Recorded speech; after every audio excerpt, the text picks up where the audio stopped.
Youth को अगर focus करेंगे और नौजवानों को अगर फोकस करेंगे तो फिर ही आपका मुल्क तरक्की कर सकेगा। और वो जो एक कहते हैं ना कि डिस्कनेक्ट सा अगर किसी भी मुल्क में नौजवानों और हुकूमत के दरमियान या इदारों के दरमियान हो तो वो डिस्कनेक्ट जो है वो किसी सूरत सही नहीं होता। अच्छा, इसी चीज़ को रियलाइज़ किया जाता है हुकूमतों की तरफ से, वज़ीर आज़म मियां मोहम्मद शहबाज शरीफ की तरफ से भी ये रियलाइजेशन है और वो पहले से ही है। ओवर द ईयर्स जैसे हमने टेन्योर्स इनके देखे तो ख़ास तौर पर तवज्जो यूथ के ऊपर होती है। इनको बाइख्तियार बनाना है, स्पोर्टिंग एक्टिविटी में, पॉजिटिव एक्टिविटी में लगाना है, फिर रोज़गार के मौके फ़राहम करने हैं, तालीम के मौके फ़राहम करने हैं ताकि उनको एक सेंस ऑफ ओननेस आए। यही सेंस ऑफ ओननेस ज़रूरी होता है। तो ये रियलाइजेशन और ये एक प्रायोरिटी बेसिस पर सोचा गया हुकूमत की तरफ से और प्राइम मिनिस्टर यूथ प्रोग्राम का आगाज़ किया गया जो कि बड़ी तेज़ी के साथ और बड़ी कामयाबी के साथ जारी है। अब ये एक कॉम्प्रिहेंसिव, एक जामे प्रोग्राम है। इसमें स्पोर्ट्स को भी फोकस किया गया है कि नौजवानों की तरजीहात खेलकूद की तरफ, स्पोर्ट्स की तरफ भी हों, लेकिन तालीम के मौके भी उनको फराहम किए जाए, रोज़गार के मौके भी फराहम किए जाएँ। तो इसी सिलसिले में हमें आज स्टूडियोज़ में ज्वाइन किया है chairman prime minister youth program Rana Mashhood साहब ने, जो कि सीनियर पॉलिटिशियन भी हैं और इससे पहले बड़े पोर्टफोलियोज उनके पास रह चुके हैं। राना साहब, अस्सलाम वालेकुम, बहुत शुक्रिया आपने वक्त दिया हमें राइज एंड शाइन में। It's my pleasure. Thank you. कैसे आप? ठीक ठाक है? खैरियत? अल्लाह का शुक्र। चाय कॉफ़ी आपने ली? नज़र नहीं आ रही मुझे पिया। वो हटा दिया उन्होंने। अच्छा, हटा दिया, सही है। सर मुझे बताएं कि ये नौजवानों के लिए सोचा आपने और एक बड़ा कॉम्प्रिहेंसिव प्लान। पहले तो मुझे इस पूरे प्रोग्राम से मुताल्लिक बताइए कि इसमें क्या कुछ है नौजवानों के लिए। स्पोर्ट्स पे तो हम बात करेंगे। बिस्मिल्लाहिर्रहमानिर्रहीम। प्राइम मिनिस्टर यूथ प्रोग्राम की एक हिस्ट्री है। जब 97 में शहबाज शरीफ साहब चीफ मिनिस्टर पंजाब बने और मियां नवाज शरीफ साहब प्राइम मिनिस्टर पाकिस्तान बने तो यूथ के लिए जो डायरेक्शन थी, क्योंकि पाकिस्तान का यूथ बल्ज हमेशा से दुनिया के मतलब अगर 64% दुनिया के 3-4 मुल्क ही हैं जो इतना बड़ा यूथ बल्ज रखते हैं और जितनी बड़ी पाकिस्तान की पॉपुलेशन है उस पॉपुलेशन के हवाले से हम समझते हैं कि पाकिस्तान को चैलेंजेस भी बहुत हैं कि अगर हम अपनी इस यूथ को पॉजिटिवली गेज ना कर सके, अगर हम इनको कोई एक प्लेटफॉर्म ना दे सके जिसके ऊपर ये अपनी सलाहियतों की बुनियाद पर, मेरिट की बुनियाद पर आगे जा सकें, तो उसके ऊपर 97 से शहबाज शरीफ साहब ने जो है ना एजुकेशन एंड यूथ इनिशिएटिव्स पे काम शुरू किया। और जब गवर्नमेंट गई और 2008 में जब दोबारा वापस आए तो मैं डिप्टी स्पीकर बना पंजाब असेंबली और उसके साथ मुझे यूथ मिनिस्ट्री का चार्ज दिया गया। इससे पहले भी मैं अपोजिशन के अंदर भी मैं जो कमेटियां बनी हुई थी उसमें यूथ पर मैं ही काम करता था। तो उसके अंदर तालीम की मिनिस्ट्री भी वो 2013 में आई। बिल्कुल। तो 2008 के अंदर हमने पाकिस्तान की पहली यूथ पॉलिसी पे काम शुरू किया और 2011 में हमने उसका लॉन्च किया और उस यूथ पॉलिसी के अंदर जो प्रिंसिपल्स ऑफ पॉलिसी थे उसकी बुनियाद पे फिर बाकी सूबों ने अपनी अपनी यूथ पॉलिसी देनी शुरू की। और उस पॉलिसी के ऊपर जो है हमने लैपटॉप्स, क्योंकि उसमें ये चीज़ आई कि बच्चों को सबसे ज़्यादा एजुकेशन की तरफ जो है लेके जाना है, उनको पाकिस्तान की बका तालीम के अंदर है। तो हमारा फोकस, हमने जो लैपटॉप्स देने शुरू किए, हमने जो एजुकेशन एंडोमेंट फ़ंड, बच्चे और बच्चियां जो पढ़ना तो चाहते थे लेकिन उनके पास माली वसाइल नहीं थे, उनको हमने एजुकेशन एंडोमेंट फ़ंड देना शुरू किया। हमने स्कूल्स का दानिश स्कूल सिस्टम उन इलाकों में बनाया जहाँ पे स्कूल्स नहीं थे और जहाँ पे गुर्बत बहुत ज़्यादा थी।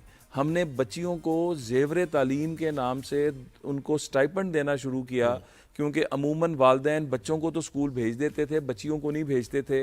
तो एक बहुत बड़ा प्रोजेक्ट जो है ज़ेवर तालीम के नाम से शहबाज शरीफ साहब ने शुरू किया, जिसमें बच्चियों को स्टाइपेंड दिया जाता था, जिससे बच्चियों की तादाद में इजाफा हुआ।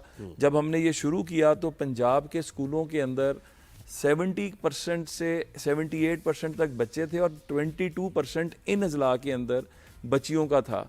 आज अल्लाह के फजल से 50% पे आ चुका हुआ है। तो ये एक पूरी एक तहरीक थी जिसको हम लेके चले। हमने सॉफ्ट लोन्स देने शुरू किए और फिर जब 2013 में मियां नवाज शरीफ साहब दोबारा प्राइम मिनिस्टर बने तो उस वक्त फिर पाकिस्तान के अंदर पाकिस्तान यूथ प्रोग्राम का आगाज़ किया गया, क्योंकि पंजाब के अंदर हम जो कुछ कर रहे थे उस मॉडल को उठा के हमने रेप्लिकेट किया पूरे पाकिस्तान के अंदर। हमने पूरे पाकिस्तान में लैपटॉप्स देने शुरू किए। आज जब शहबाज शरीफ साहब दोबारा आए हैं और उनकी हुकूमत के अंदर मैं आपको ये बताते हुए मुझे बड़ी खुशी है कि पंजाब एजुकेशन एंडोमेंट फ़ंड जो हमने पंजाब में शुरू किया था, अब उसको हमने पाकिस्तान एजुकेशन एंडोमेंट फ़ंड बना दिया है। अब पाकिस्तान के बच्चे से फ़ायदा उठा सकते हैं। इसी तरह दानिश स्कूल अथॉरिटी जो पंजाब की थी, अब उसको पाकिस्तान दानिश अथॉरिटी बना दिया है।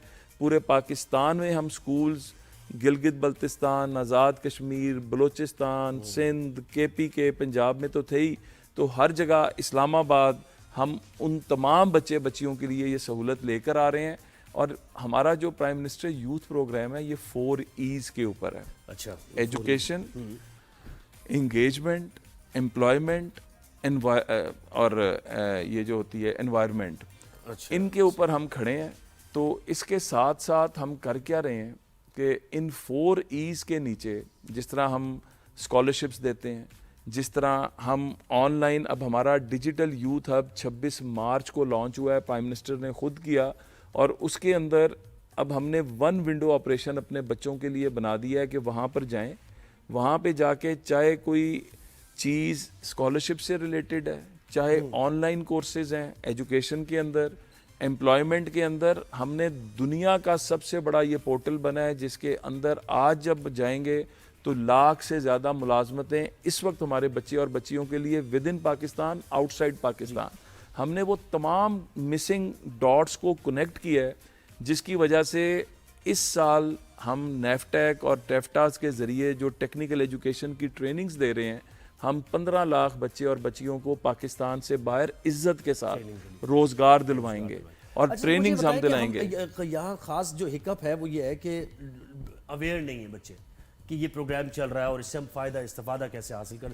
जैसे बड़ी हमारे शो पर भी बच्चे आते हैं, इतना क्रिएटिव काम कर रहे होते हैं, कुछ आर्टिस्ट होते हैं, कुछ इजादात करते हैं ऐसी कि जिनको अगर पेट्रनाइज किया जाए तो मुझे बताएं कि कोई नंबर्स हैं जिन पर बच्चे राब्ता कर सकते हैं खुद अपने टैलेंट के लिए, या एंटरप्रेन्योरशिप अगर करना चाहते हैं, उनको आप लोन्स देना चाहते हैं? देखें, डिजिटल यूथ हब जो है ना, हम एक ऐसी चीज़ लेकर आए हैं, आपको किसी को सिफारिश कराने की ज़रूरत नहीं है, आपको किसी के दफ्तर का चक्कर लगाने की ज़रूरत नहीं है। अपनी सेल्फ रिस्पेक्ट के साथ आपकी जो काबिलियत है, तालीमी काबिलियत, आपका जो एक्सपीरियंस है, जब आप इसके ऊपर अपने आप को रजिस्टर कराते हैं डिजिटल यूथ हब के ऊपर ऑनलाइन जाके, तो फिर होता क्या है कि ये AI बेस्ड है, ये आपकी काबिलियत, आपके एक्सपीरियंस के मुताबिक आपको बताना शुरू कर देता है कि आपके लिए आज ये जॉब आपकी काबिलियत के मुताबिक पिंडी में अवेलेबल है, कश्मीर में अवेलेबल है, ज़ियारत में। मैं एग्जांपल दे रहा हूँ, चैनलाइज करता जी है जी, और वो खाली पाकिस्तान नहीं, दुनिया के अंदर जो हैं ओवरऑल जितने ममालिक हैं, सऊदी अरब में क्या निकल रही है आपकी, उसके मुताबिक चाइना में क्या निकल रही है, जापान में क्या निकल रही है, south Korea, Canada, you name it.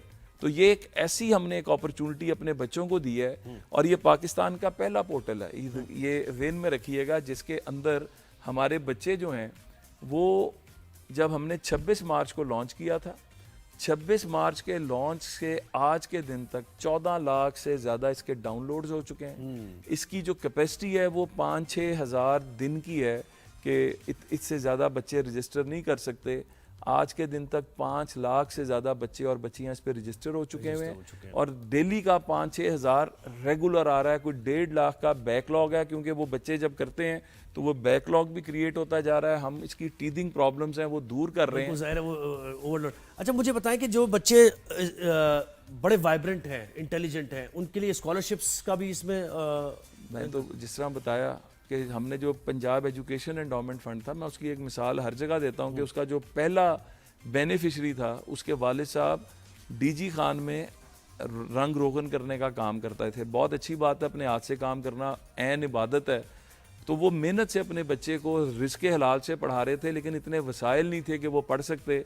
तो उनको जब ये स्कॉलरशिप मिला तो आज वो बच्चा जो है वो अमेरिका के अंदर सर्जरी का स्पेशलिस्ट है। अच्छा। और इस तरह की 4.5 लाख से ज़्यादा एग्जाम्पल्स हैं, और ये रेगुलर है। ये अच्छा, मतलब ये हर तो साल। ये तो हमारा इस प्रोग्राम की बात हो गई ओवरऑल। अब हम जरा स्पोर्टिंग एक्टिविटी की तरफ भी आते हैं ना, कि ये जो आप कराची तशरीफ लाए, हम वेलकम करते हैं आपको।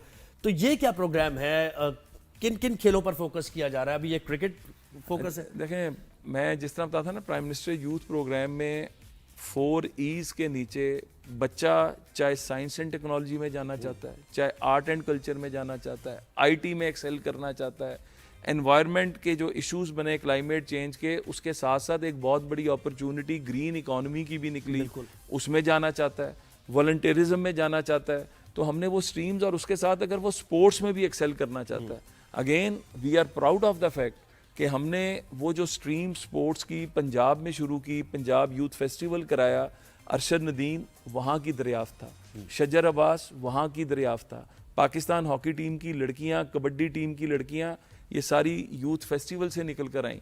तो जब आप यूथ को एक पॉजिटिव प्लेटफॉर्म देते हैं तो यूथ में माशाल्लाह इतना टैलेंट है कि वो अपना रास्ता फिर खुद बना लेते हैं। तो इसी तरह हमने जब पाकिस्तान के लिए बाकी फील्ड्स में अपॉर्चुनिटीज़ खोली, तो स्पोर्ट्स के अंदर प्राइम मिनिस्टर टैलेंट हंट, इसमें हम 23 गेम्स को टारगेट कर रहे हैं। इन 23 गेम्स के अंदर बॉक्सिंग का टैलेंट हंट इस साल का शुरू हो चुका हुआ है। अब हमने क्रिकेट का टैलेंट हंट शुरू किया है, और इसके अंदर हमने एक प्रोसेस किया कि जिन PSL की टीमें जो फ्रेंचाइजीज हैं जिनके पास प्लेयर डेवलपमेंट प्रोग्राम्स मौजूद हैं, उनकी शॉर्ट लिस्टिंग करके उनके अंदर से फिर लाहौर कलंदर सेलेक्ट हुई, और उसके साथ हमने फिर पूरे पाकिस्तान का, और मैं आपको बताऊं हम बलूचिस्तान गए, बलूचिस्तान के बारे में अजीबो गरीब खबरें फैलाई जाती हैं। 3 दिन में 20,000 से ज़्यादा बच्चे और बच्चियों ने उस क्रिकेट टैलेंट हंट में शिरकत की। बच्चियों की तादाद 800 से ऊपर थी। तो ये एक इतना हौसला अफजा था, और उन बच्चों में जो जोश था अपनी ज़िंदगियां बनाने का, आगे एक्सेल करने का, तो ये तो सिर्फ क्रिकेट टैलेंट हंट है। इस तरह की 23 गेम्स का जो है टैलेंट हंट होगा। कराची में जब हम सिंध में आए तो कल पहला दिन था, पहले दिन के अंदर 25,000 से ऊपर रजिस्ट्रेशन चली गई क्रिकेट के अंदर।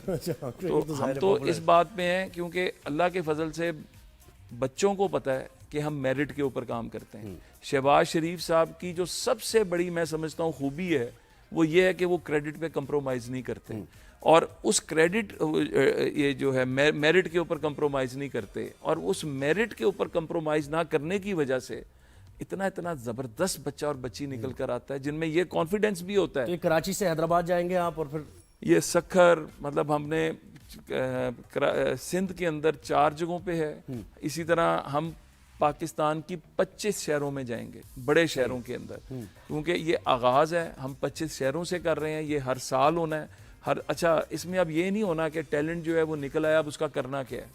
ये जो टैलेंट निकलेगा इसकी ग्रूमिंग, इसको नर्चर करना, इसको एक्सपोजर दिलाना, इसको नेशनली और इंटरनेशनली इनको जो है अपॉर्चुनिटीज़ देना।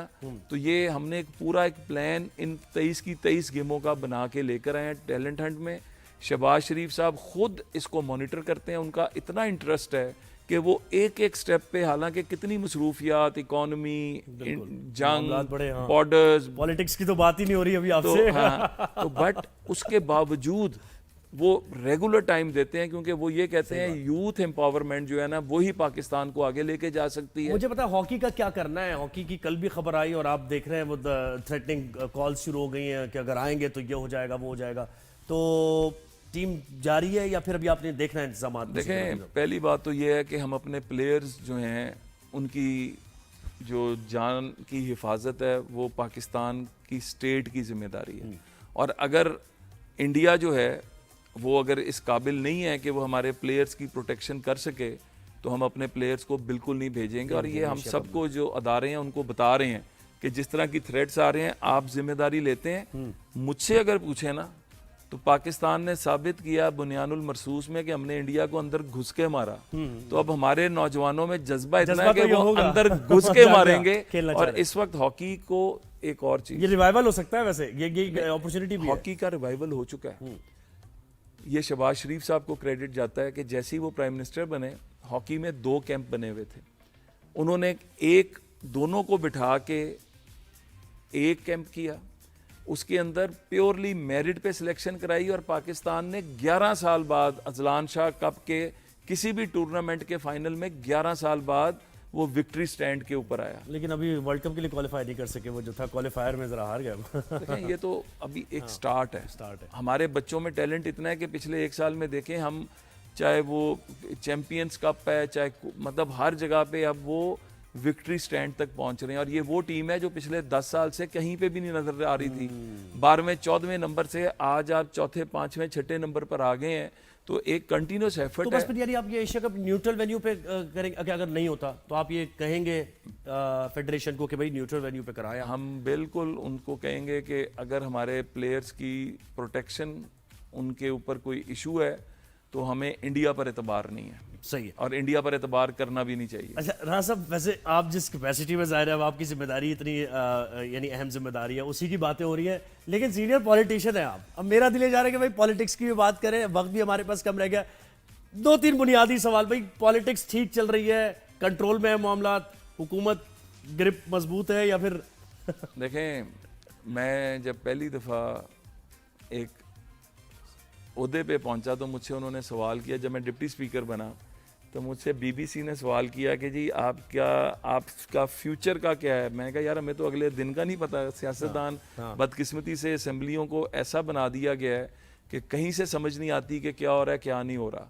लेकिन ये जो पाकिस्तान पर 5th जनरेशन वॉर मुसल्लत की गई थी ना, मायूसी, और पाकिस्तान में एक चीज़ ज़हन में रखिएगा, पाकिस्तान में कोई वज़ीर आज़म जो है ना वो आइनी कानूनी तरीके से घर नहीं गया था, उसको जो है किक आउट किया गया था। पाकिस्तान की तारीख में पहला वज़ीर आज़म था जो 2023 के अंदर आइनी और कानूनी और जमहूरी तरीके से गया था, वोट ऑफ नो कॉन्फिडेंस से गया था। तो ये चीज़ें हमें समझनी चाहिए, नंबर 1। नंबर 2, सियासत करना हर एक का राइट है। मैं कानूनदान भी हूँ, मैं सिविल राइट्स की हमेशा हमने जिद्दोजहद की है। जहाँ पर किसी के सिविल राइट्स इन्फ्रिंज होंगे हम उस पर आवाज़ उठाएंगे, लेकिन पाकिस्तान की असास पे हमला करना, पाकिस्तान की बुनियाद पर हमला करना, पाकिस्तान के रियासती इदारों पर हमला करना, भाई ये काम तो कुलभूषण यादव जैसे एजेंट करते हैं। इजाजत नहीं दी जाती। तो ये तो हर एक बच्चा इस पे ज़ाहिर है साथ खड़ा है, इस पे तो कोई दो राय नहीं, एक रेड लाइन है। रेड लाइन है। और अगली बात, मैंने तो पहले दिन कहा था जब 9 मई हुआ था, तो मैंने कहा था कि पीटीआई जो है वो अपने आप को इन फसादियों और इंतशारियों से डिस्टेंस करे, माफ़ी मांगे, क्योंकि इसी सुप्रीम कोर्ट का ऑर्डर मौजूद है कि सियासी जमातों के अस्करी विंग नहीं हो सकते, और जिस सियासी जमात का अस्करी विंग होगा उस जमात को सियासत करने की इजाजत अच्छा, नहीं एक होगी। और चीज ऐसी, पंजाब में रहे ना भाई, आपने पंजाब में डायनेमिक्स देखे हैं, मलिक साहब थोड़े से हाश नहीं हो गए? जरा सा हाश हो गए? मलिक अहमद साहब जो है ना वो बड़ा समझदार इंसान है, और वो बहुत ही पेशेंस के साथ फैसले करने वाला और बड़ी जो प्रूडेंस रखने वाला इंसान है। मेरा अपना ख्याल है, मेरी उनसे इस तरह अभी तक बात नहीं हुई जो वो बात कर रहे हैं। मैं ये समझता हूँ कि असेंबली के अंदर बात करने का आपका राइट है, क्योंकि आप वोट लेकर आते हैं और अपने लोगों की नुमाइंदगी करते हैं। तो मुझको मुशर्रफ दौर में 2 दफ़ा असेंबली से निकाला गया, मुझे 11 दफ़ा जेलों में भेजा गया मेंबर होते हुए, लेकिन हमने कभी गमला नहीं तोड़ा। ये डेकोरम ऑफ असेंबली जो है ना, ये बड़ा मैटर करता है। हाँ ज़ाहिर है, असेंबली चलाने के लिए जिम्मेदारी है भाई आप लोगों की, आवाम की आवाज़। तो जो शख्स डिस्क्वालिफिकेशन तक जाना, मैं समझता हूँ कि अगर मुझसे पूछें तो मैं तो, क्योंकि मैं डिप्टी स्पीकर भी रहा हूँ, मैं समझता हूँ कि वो थोड़ा सा एक तो स्टेप हार्श है, और दूसरा ये एक ऐसा पंडोरा बॉक्स खुलेगा कि जिसमें मुश्किल हो जाएगी। आप आते हैं अवाम का मैंडेट लेके आए तो वो अवाम के मैंडेट पे ही रहने दें, बाकी जो है वो देखते डैमेजेस भी डालें। बहुत शुक्रिया, आपने वक्त दिया हमें राइज एंड शाइन में।